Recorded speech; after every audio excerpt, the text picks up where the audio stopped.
Been asked in a while, how many of you were up on your daily Bible reading? Oh, good. Those are a good number of hands going up. How many of you are going to be done by the end of the year, but you're just a couple of chapters behind?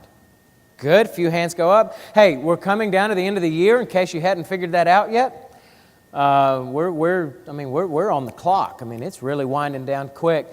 Here in the next couple of weeks, I want you to be looking for a sign-up sheet. We've said all throughout the year that if you meet the terms of the challenge, which was either to read the whole Bible through or read through the New Testament 3 times, or if your kids took on the children's reading challenge, then we're going to have a meal together at the beginning of the year to celebrate that accomplishment. We're going to get that date to you here hopefully in the next couple of weeks. So if you anticipate being done by the end of 2017, sign up for it. We want to share that time together.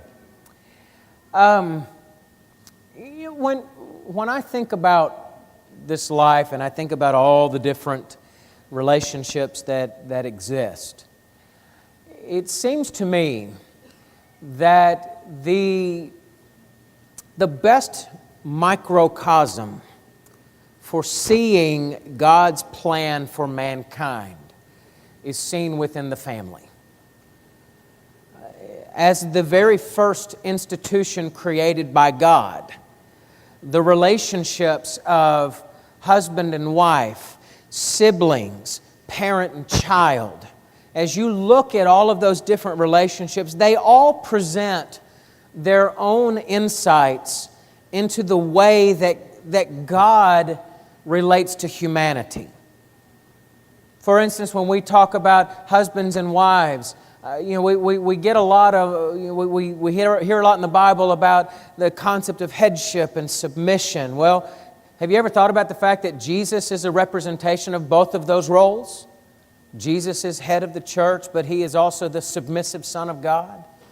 When you think about parent-child, you get to see a little bit about what it means for God to be our Father. When you think about siblings, it gives an insight of what God is looking for in us as we get along as brothers and sisters within His family, the church. And so I think that the family is the best microcosm for us to be able to see God's plan for mankind. And thus it stands to reason, if that's true, that the family is great for that purpose, it stands to reason that one of the greatest tools that God has given us for learning and maintaining faithfulness is a strong family. At Highland Heights, we believe in strengthening the family unit. We believe in strengthening families to help them to give them the tools as best we can, to help them be close and productive and as fulfilling as they possibly can be.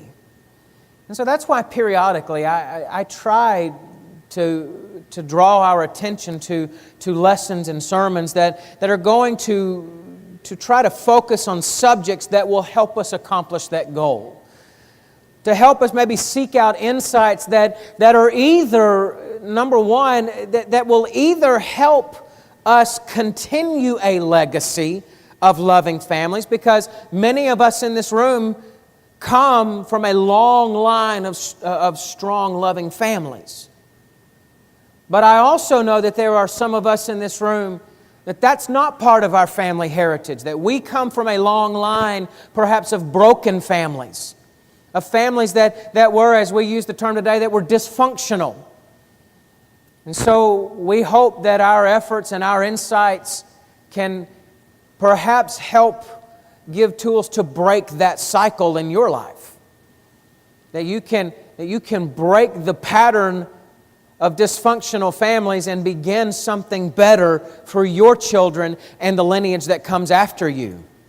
And so tonight, I'd like us to take a little bit of time, and I want us to discuss the invaluable practice of making memories with your family.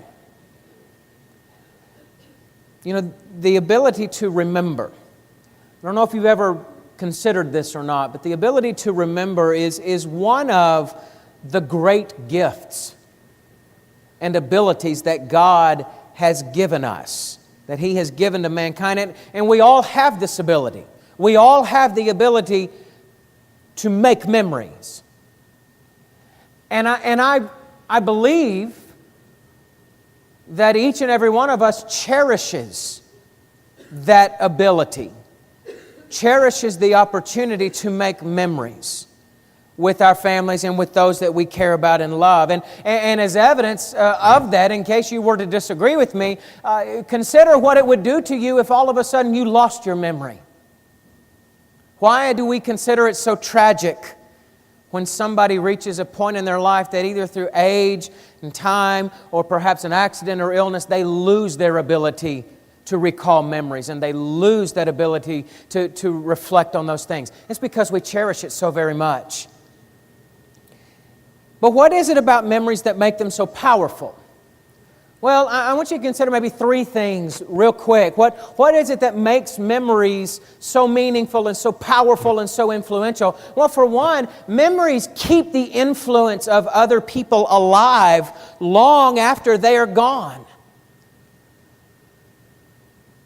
You know, somebody may have been a part of our life, and whether that means that it's somebody that has died and gone on to meet their reward, or even if it's somebody that you had as a long-term part of your life, but then time or circumstances caused you to have to separate, the memories that you have with someone help keep their influence alive. Consider this. Have you ever been to, think about anybody in your life that might fall into that category. Do you ever find yourself experiencing an event in life and thinking to yourself, or perhaps saying out loud, you know, Granddad would have laughed at that. You know, your grandmother would have just been so incredibly proud of you right now. You know, your mom would have said this. You know, my dad expected this, and so therefore I expect. What are we doing? We are making a testimony to the fact that their memory, even though they may be long gone, a long departed part of our life, they are still influencing the way that we do things. They are still influencing the way that we process. They're influencing the decisions that we make, and they're influencing the way that we assess and add value to the events of our lives. So memories will keep a person's influence alive long after they're gone. But I also think you can find that memories add meaning to the present life as well. One of the most glossed over statements in all of the Bible, at least I think it's glossed over. Well, okay, let me clarify that statement. I think men gloss over this statement, a statement that's found in Luke chapter 2. I have a feeling there's a lot of mamas that really dwell on this one a lot. But in Luke chapter 2, on two different situations, two different circumstances, we find the statement made that Mary treasured up all of these things in her heart. And go back, and we had one of those circumstances read to us in our scripture reading just a little while ago. And the one we had read at the beginning of the chapter is when the shepherds had come after being visited by the angels. And they come and they talk about this divine revealing of who God, in flesh, of the Son, the Messiah being born. And they come and tell this wonderful story of these angels appearing to them in the fields. And it says that as they left, people were pondering and wondering about all this, but Mary treasured that up in her heart. As you get to the end of the chapter of Luke chapter 2, we find where 12 years has now passed. And as we get the circumstance of where Jesus was in the temple and they searched for Him for several days and finally found Him, and it's the whole, why were you looking for me? Didn't you know I must be about my Father's business? And the Bible will tell us that they left from the temple and they went back to Galilee. And Jesus grew up in submission to Mary and Joseph. And it's after that the Bible again tells us that Mary treasured all these things in her heart. I think it's interesting to note where that line is put. It's not just about treasuring up that moment in the temple, but it's put after the statement is made that Jesus went back and was raised in submission to Mary and Joseph. What it indicates to me is that Mary was treasuring up the entire upbringing of her child. She treasured that up in her heart. And I think that brought about extra meaning to her life. Now let's think about this. Do you think that after the whole deal of there in the temple, and after Luke chapter 2, do you think Mary's life was a cakewalk after that? I don't think so. Even though Jesus was her first child, Jesus was still a human child. He still did toddler things as a toddler. He still did kindergarten, first, second, and third grade things like a human first, second, or third grader. Oh, and the Bible also tells us that there were other children that were born to Mary and Joseph later on. So it doesn't take a whole lot of time before Mary doesn't have just Jesus running around, but she's got a whole house full of rugrats. And most of us in this room understand, or if you don't, those of you that are expecting children, you will understand this in the very near future. We all have experienced where the transition from having the pitter-patter of little feet, turning from pitter-patter into this stomping of a herd of elephants through the savannah. And there are sometimes that life gets so crazy with that family running around and chaos happening that all we can do is think to grab our hair or to squeeze our head and say, what am I doing? How did I get myself into this mess? Why am I dealing with this? And unfortunately, in the whole midst of all of that, sometimes we lose for periods of time the sense of joy that comes with having a family. But what is it that begins to restore the joy of that familyhood? Personally, I think it's when we stop and we begin to reflect on some of those most recent memories. You think about some funny story that happened earlier in the day, or you think about something about the character of your child that you've noted over the course of time. You think about some great event that your family went through that brought about laughs and a good time, and it's the memories of the life that we're living that bring meaning to the life that we are now living. But I also think that memories are so powerful because they create a heritage for our families. And by heritage, what I mean by that is a legacy or an identity. Families, we have a lot of different family units in this room. Some of you are interconnected. Okay, so a lot of you are interconnected here at Highland Heights, but we have a lot of different family units in this room. And families, if we were to go around, we would find that families usually will have a lot of things in common with other families. But here's the truth of the matter. When you get down to your individual family unit, there is never going to be a family with the same history as yours. There's never going to be a family with the same makeup as yours. The things that you do, the events that led to you being together, the events that led to you being who you are, no one can take those away, and no one else can duplicate them. Memories help preserve a heritage and identity for who we are as a family. And I think the Bible will back this up in principle. If you were to look at Deuteronomy chapter 4, verse 9, as Moses is delivering his address to the people before his death, as they are preparing to go into the land of Canaan, he's speaking in the context about remembering Israel's history with God and how God has helped them through out of Egypt and how God has done so many wonderful things. But he's showing the importance of memory to family identity as well in principle. He says in Deuteronomy 4 verse 9, "Only take care and keep your soul diligently, lest you forget the things that your eyes have seen, and lest they depart from your hearts all the days of your life. Make these events known to your children and to your children's children." What is he telling them to do? Preserve the memory of the events that have made you who you are. Because memories create for us an identity, a heritage. And making memories, the truth of the matter is that making memories, it's a natural process. It is a natural but important process, an important building block in building up a strong household.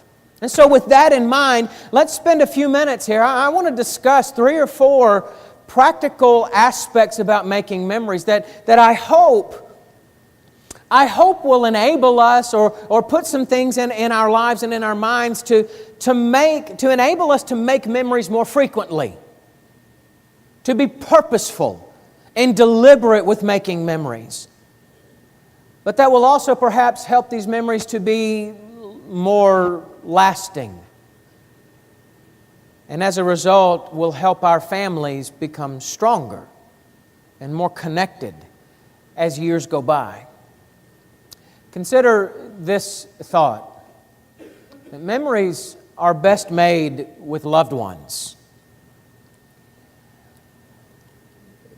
There is something about creating memories that has a bonding power, almost unlike anything else I've ever witnessed in my life.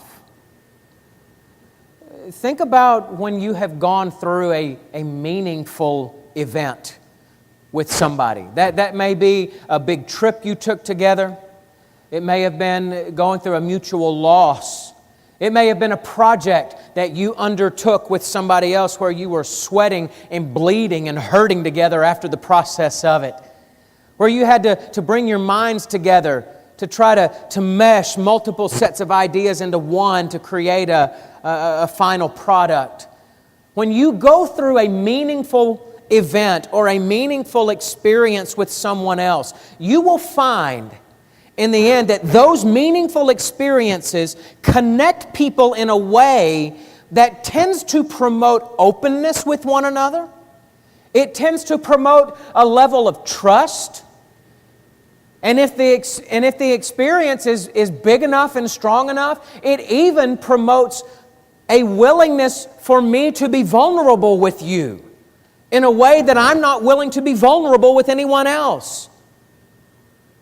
The people that we are bound to in this type of way, the people that we have this kind of trust with, these are the people that we go to first when we want to celebrate accomplishments, when we want to celebrate great things happening in life. These are the people that we go to first when we need comfort in the midst of heartache. These are the people that we go to first to help us when life is difficult. And these are the people that we go to when we need someone to confide in and confess sin. Now, to be sure, there will be extra familial friendships. You will have friendships outside of your household family where you're going to have that kind of trust and that kind of relationship. The Bible tells us as much, and the Bible gives us that principle in Proverbs 18:24 when it says that there is a friend who sticks closer than a brother. But you know, it has often been said that families are the backbone of society, meaning that they are the stabilizing structure that keeps a culture intact and functioning properly. And if that's true, that families are the backbone of society, and I believe it is, if that is true, then it also stands to reason that when families break down, when family units begin to crumble, so does a piece of that cultural stability. And in order for families to not just to stay intact, you can have a family that stays together, but they don't really do a whole lot of good. In order for families to not just stay intact, but to thrive and to flourish, there needs to be the kind of trust and openness and emotion that is formed through the process of sharing meaningful experiences together. Do you want your family to have that kind of relationship? Do you want your family to be the kind of family that is able to share enjoyments of life, accomplishments? Do you want to have the kind of family in which you are the ones that are approached first when there needs to be comfort or help in difficulties? Do you want to be the kind of family that has the culture that would encourage your family to come to you, your kids or your spouse to come to you when sin has crept into their life, and they come to the family for help in confessing that sin? Then may I suggest that one way to help build that culture is to actively pursue making memories together, because those will promote that kind of bonding. Second thing I want you to realize about making memories is that making memories takes time. And what I mean by time, the emphasis here meaning that memories require time together. Technological advancements are helping our world and our economy and our work process in a lot of different ways. We are able to accomplish so much more based upon technological advancements in a way that 50, 75, 100, 200 years ago they would have never even been able to dream of. We can get goods from one side of the country to the other. We can get from one side of the world to the other in less than 24 hours. Right? You can get online and do your Christmas shopping and never have to get out of your house for one moment. But with all of the advancements that comes along with us being more efficient and being able to work and produce on such a massive scale, one of the consequences that has happened, that I don't think was intentional, but one of the consequences that has come about is that people are spending more and more time on the clock. They never stop working. They're constantly traveling or getting online to find out what their next job is, or checking emails and doing all these different things. And that's having a negative effect on family. In 2010, over in the UK with a newspaper website called The Independent, a British-based newspaper, a study was published, again, 2010, 7 years ago, that found that the average family only spends 49 minutes together a day. 34, 35 minutes of that going to time with the kids. And the average family in 2010 was only getting 15 minutes of spousal time together on average in a day. Folks, it's a really common sense fact. You cannot make memories with people you don't spend time with. You can't do it. It's impossible. So how do we get to the point that we're able to reclaim time with our families? How do we get to spend more time with our families? And let me tell you something. I'm going to give you a few suggestions. I could probably go on and on and on for a long time, and you could too. Let me give you a few suggestions that some of them are going to be hard, but I think they are things that some of us in this life, we may have to start thinking about. Number one, we need to consider how to simplify our life. Many people, and I think even those of us, even good Christian folk, we've bought into this horrible notion that busy means productive. That if I cram my schedule full enough, that means I'm being productive. That's not the case. You can cram your schedule so full and walk away at the end of the day and have nothing accomplished. And you know what? We're teaching our kids to do the same thing. We're teaching our kids that if we just pack your schedule so full of things that you don't ever have time to sit down or wipe your nose, then maybe you won't get into trouble. I think it's worthwhile for us to consider how we can simplify our life. We need to take a real hard look at our lives and find out, have we packed our schedule with a bunch of things that the time we spend on it is not worth the value that we're getting from it? Could we cut some things out that would allow us to spend more quality time together as a family instead of making us run around like chickens with our heads cut off all the time? How about this? Do you need to take a look at your job or your career? Now that one's going to step on some toes here, but hear me out for a moment.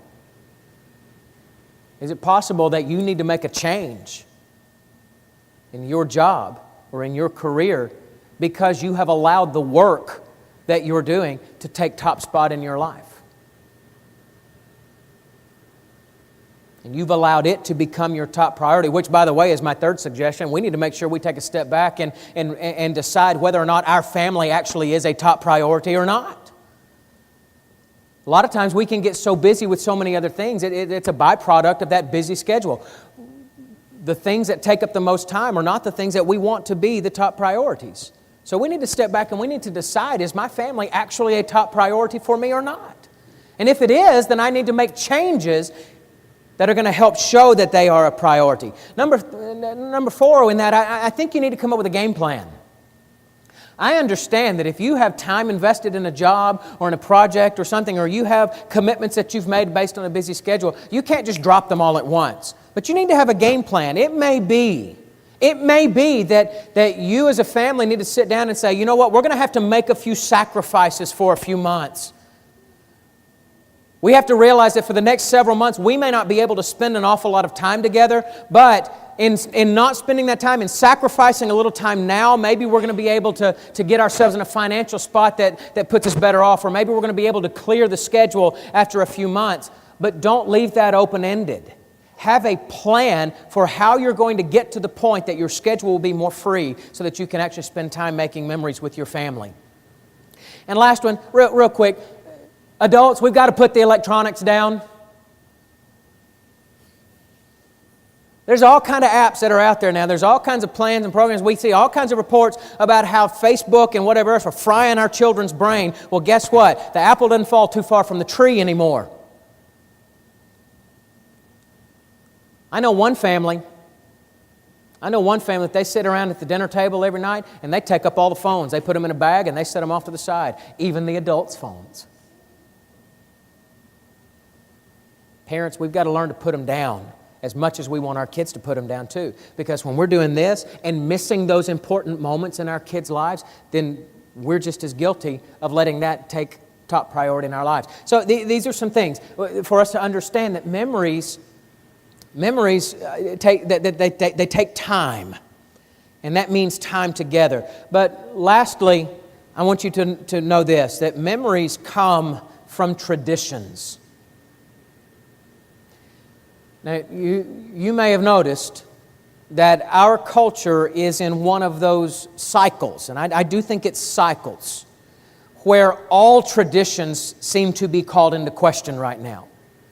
Whether you're talking about religious traditions or patriotic traditions or holiday traditions or whatever, we're in a cycle in our country to where tradition as a concept seems to be called into question. It seems like a lot of people are just balking at the idea of having traditions.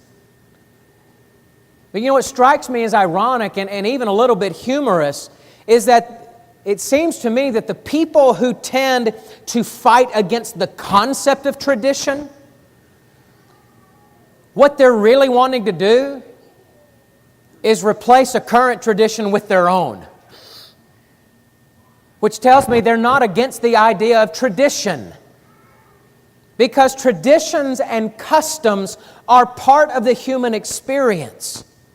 They are part of what makes this life worth living and meaningful. God created us that way. And you don't have to go any further than the family unit to find how important traditions are. And you know, the other side of this is that oftentimes we think about traditions as being huge events. And sometimes they are. You have big holiday plans that you do every single year. You get the whole family together on Thanksgiving Day. And you sit all of them around the table except for the kids. You put the kids on a little card table over there in the other room, and that one uncle who hadn't quite reached that age yet where you're confident to bring him to the table. But we have this big tradition about where we get together for families. Or it may be that we get them all together at other special events. There may be major ways in your family of celebrating special accomplishments that are big events in your household. And sometimes traditions are big, but you know what? They don't always have to be. Seems to me that the traditions which tend to make the most impact are the smaller things that accumulate over time. It may be something I'll say one that's close to our family. You have biscuits and gravy every Saturday morning. Or maybe when Christmas time rolls around, you have a special cookie recipe that you make as a family. Yes, a lot of traditions in my household are built around food, in case you're wondering. But it may be the tradition of having regular family devotionals or having a regular game night where you sit around the table with checkers or Monopoly or whatever board game suits your fancy. It may be the tradition of playing in the backyard after school. Those are not major, big, complex things, but when you do them over and over and over and over, and they become part of the culture of your family, guess what? Those are the things that are going to give you and your children something to look back on and say, man, I loved those times. We were so close together. And those are going to be the kinds of things that your children are going to pass on to your grandchildren. But they're also big enough and broad enough that what you're going to have happen is they may resemble what you're doing right now, but it also gives them the opportunity to make it unique for their own family. And create that heritage we talked about. But what's happening? You're building that bond. Do you want to solidify the identity of your family and bond generations together with common events? Then take the time to make traditions with your family. Be purposeful about it. Time does not permit me to speak of things like the fact that memories come from adventures. Those times when we break away from the routines. Or those times that we have the unplanned events that test our ability to be flexible and patient. Right? Some of the best vacations are the ones that you get lost on. Or I don't have the time to go into detail about talking about the idea that memories need to be celebrated. They need to be reminisced on during family gatherings. They need to be used as teachable moments with your children and with the rest of your family. They need to be used. They need to be celebrated when the family is in need of comfort. I don't have the time to go through all of that. But I hope that these observations will cause us to reflect on the value of and the need for many, many long-lasting memories in households. I hope maybe somehow we will see the need to be deliberate in making them, and that we will be aware enough to hold on to them. And as a closing statement, I pray that the Lord will grant us, via our memories and our experiences, the sort of lives that are worthy to echo the words of Paul when he said to the Philippians, I thank my God in all of my remembrance of you. I know that lesson is not really conducive for an invitation, but we would be remiss if we didn't take a moment before we stand to sing to issue this thought. It may be that you're here tonight and you need to become a Christian. You need to give your life to God in the waters of baptism as an obedient act of faith, allowing God to wash away your sins with the blood of Jesus Christ and to have you rise to walk in newness of life. Or maybe there's sin in your life. Maybe there's struggle and difficulty that you need prayers for strength and forgiveness for. We want to help you with that. We want to be the family that God has created us to be. And so if there's anything that we can do to help you tonight, anything at all, won't you please let us know right now while we stand and sing.